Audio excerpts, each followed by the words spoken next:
Thank you for joining us today on this new podcast that we like to call Maybe. I love you. Maybe I Love You. My name is Sean. And I'm Dara. And we're here to talk about Maybe I Love You concepts. We had discussed recently, because we're recently engaged, we thought it'd be fun. Oh, fancy. I did a good job. No, it wasn't. It's all right, though. What it's like to go through the journey of being engaged and marriage and hit some topics that people tend to tell us that we need to hit. But we thought we'd be doing it with you guys. And just doing it real. So Keep it real. We'll start with a real story. Real stories. You might be wondering. Yeah, why is this podcast called Maybe? Why maybe? Maybe I Love You. Mm-hmm. And there's a Well, great story there. Is there? Take it away. Okay, so we were in New York, and I lived there for a while, and Sean had never gone. So we did all the classic things that you're supposed to do when you're in New York that are amazing. And it was a super romantic trip. And we were walking the Brooklyn Bridge, and we were playing Frank Sinatra, and we were dancing, and it was amazing. And I was thinking, we're both feeling this, right? So he's definitely going to say, I love you. Right. But did you? No. No. I think I asked where the next pizza joint was. Which I'm cool with too.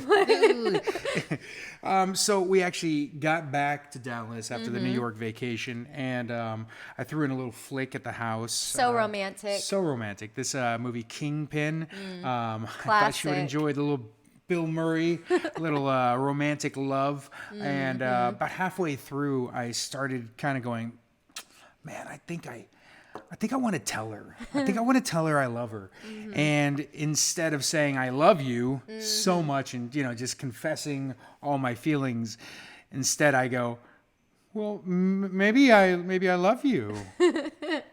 Maybe. Maybe. Yeah. Not wise. So obviously the film stopped, and we proceeded to have a conversation about my true intentions in the relationship. And he tried to play it off with the Beatles because we both love the Beatles. Love, yeah. But I was like, there's no way. Yeah. So the song in the beginning. Yeah, I so if was you like, hear the "There's intro, no that's- way that's what you meant. Of course it was, honey. Yeah, that's exactly what I was thinking. No, the truth is, I should have been more clear on my words, which brings us to the topic Yes. of today. Today. So today's topic is Yes. what to do when you say something hurtful. My intentions in that conversation with her Was not. No, it No. was not. At the moment, she probably was pretty hurt. And, doing some research on relationships and how to fix things when you do things intentionally or unintentionally that hurt other people is you got to work hard. My opinion, I don't think I'll ever get over this maybe thing. It's been a while, and she still, for some reason, keeps bringing it up. But it's now a podcast. So, True. So maybe there's some good that comes out but of this. I think also the question is, how do you undo words? Whether they're intentionally hurting someone or, you at the moment you're trying to hurt them and then you realize I made a mistake. Like I took it too far, or I was passionate, or I have a temper, and now looking back, can I undo those words, or can you not? I think it's personally, I think it's impossible to remove what you said from the story. But what you can do is you can hit that with as many positive things around it to make sure that they understand. Even in this fleeting moment, this second, I might have said something hurtful. Right. It was, here's my true feelings, and I'm going to express this in these other ways. What I read was like, it takes like 8 or 10 things that are nice to be able to fix one bad thing. And one thing I was looking at is we say about 7,000 words a day, which normal people. Yeah, I think we say way more than 7,000 words. So how many potential pitfalls are there to say something that can hurt someone or tear them down versus build them up? Right. And, of course, heck, 7,000 words. that gives you a lot of opportunities to say something not to screw nice. up Yeah. in a relationship. And I love this quote. It says that words are free, but it's how you use them that may cost you. Yeah, it's very true. Because it has cost me a lot of hours for my maybe comment. And she knows now. Yeah, it came out of course. a spot for me to tell her how I loved her. Yeah. Don't put that on a Valentine's card. That's all I'm saying. But I think it comes back to, if you want to hit on the biblical side, James. He had a good one in chapter 3. Yeah. Verse 1, I think, kind of leads it up a little bit better. Yeah. But in verse 3, I'm going to jump ahead if you don't mind, or verse 5. Okay, I've got 2. Okay, I got you verse 2. You got verse 2? Yeah, I Okay. like verse 2. So start off with verse 2. All right, so this is a cool version of this. It's kind of put more in terms of every day. It says, we all make many mistakes.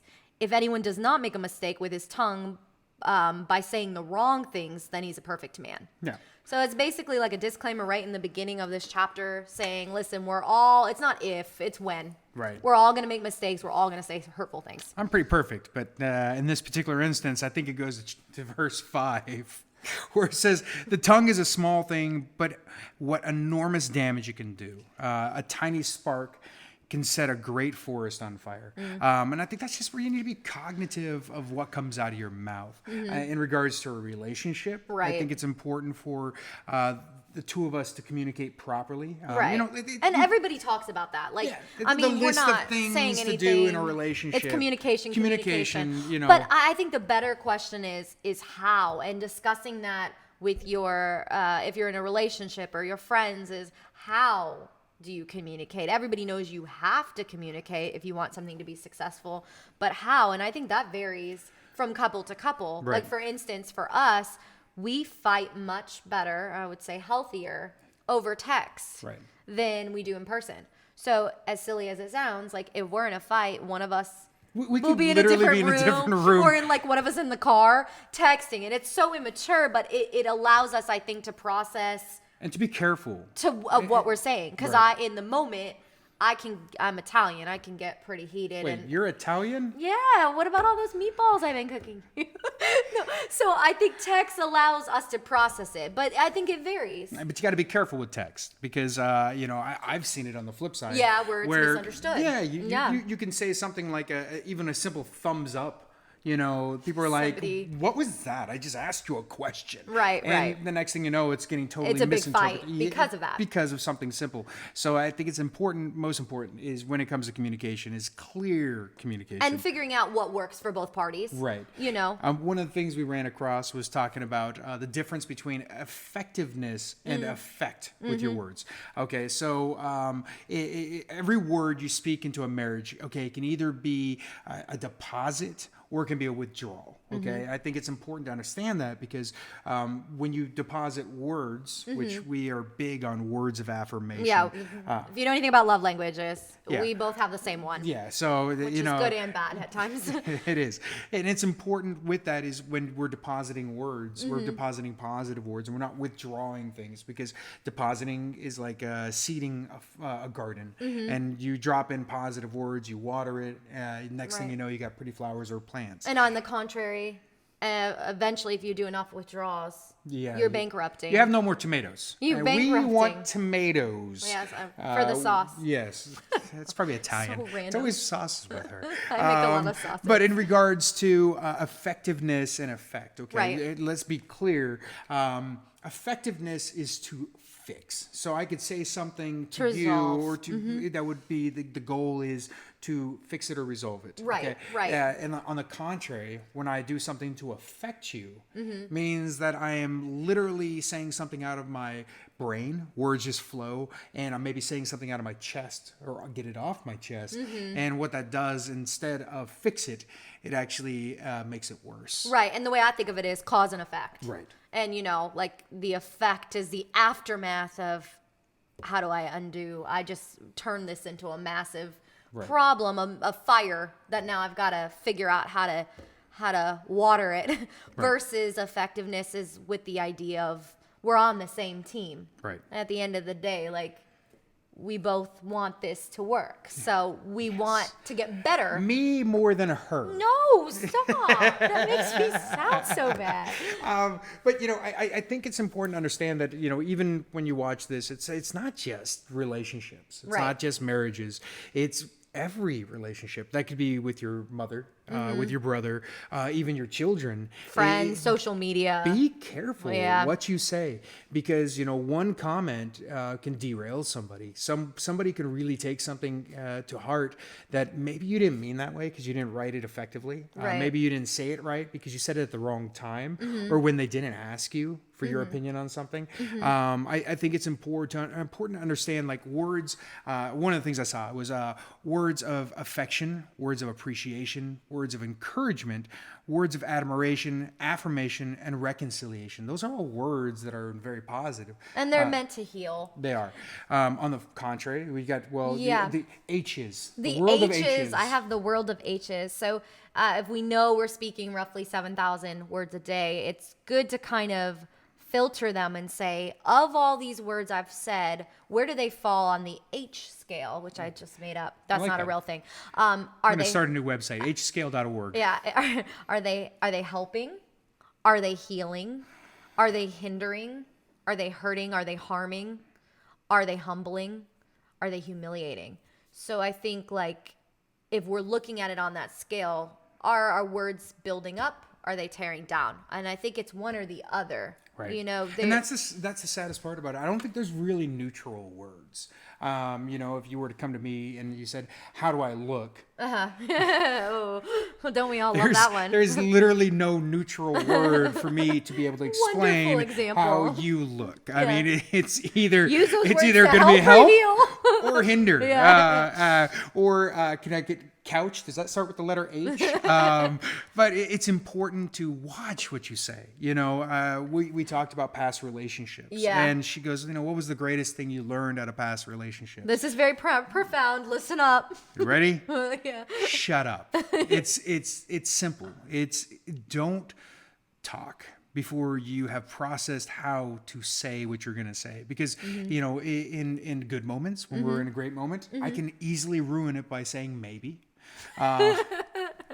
Learned that the hard way. Man. On the flip side, we could be in the middle of a fight and I could say something that would inhibit our relationship from continuing. Right. And so it's very important. And I think it puts a lot of pressure on words, but I think that's okay. Yeah. Because when I think about, like, I'm starting to write my vows to you, and as a writer, it's like I want to make sure I say everything and articulate it in a way in which it really is going to be what I'm promising, and it's resounding. And so there's such an intentionality with how that's crafted, but we don't do that every day. And I think if we put a little more pressure on ourselves to be like, hey, whatever I'm about to say is going to have some kind of consequence, be it good and really just bring that person to where they needed to go that day to feel encouraged and motivated, or it's going to have some kind of effect that's going to really bother them and maybe cause something that wasn't meant to be that way to cause such hurt and pain.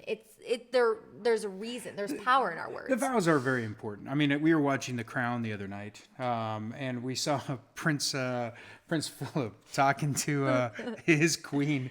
Oh my gosh, this man. And, He should have taken your advice oh of my shut up. gosh. Have somebody write this speech. Don't they have people that do that for them? I was blown away Oh my by the goodness. words that he was expressing to her. And I felt like it was heartfelt. I mean, great actors. And I'm assuming it comes from real words that he No, spoke. this was the worst 25-year anniversary ever. And it was- made maybe seem Oh, cute. I wish he would have said that right before I said maybe, because she would still have liked me that night. So I think what we're trying to get to in a relationship is to just watch what you're trying to say, watch how you say it. And we're in the same boat. I Yeah. mean, literally, this is something that we will deal with the rest now of our and for the lives. rest of our Yeah. lives. There's no out here. Unless I get mute. I've been practicing my sign language. You do know sign language, but I don't. So there'll be problems. I'm just saying. There'll still be I problems. think I said I love you. But when it comes to relationships of all kinds, be Right. careful what you say. How do you fix it? Run it through the H. Yeah, run it through the scale. H. But just understand that you can't fix something if you don't intentionally mean to fix it. Right. Okay? Effectiveness versus effect. Right. It's important to make sure that you feel sorry, and you surround it with as many kind things as possible. Kind of like the the boss sandwich concept. Oh, gosh. A positive and then a Here's negative. what you're doing wrong, A positive. and you're really great. Yeah, so, and it's important for communication in a relationship. Sometimes there's things that you're just going to have to say to the other person that might hurt their feelings, but do it with as much grace as possible, with Right. as much respect, and whatever you say, make sure you're staying to the point and you're not deviating away. That Right. happens a lot in fights. And so to go back to our original question of what do you do when you say something hurtful? Right. I think it's simple in the sense that you find a way to make it right for that person. Right. Knowing that what you did, there's a way in which to learn from it and maybe not make that same mistake again. Yeah. I think if you're learning, you're growing, and that's a good thing. I think my brother put it best when I was learning. He's full of wisdom. Apologize. Say you're sorry. Mean it, and then ask how you can fix it. It's hard to fix sometimes the things you say. So be very careful what you say. And when you say something that's hurtful,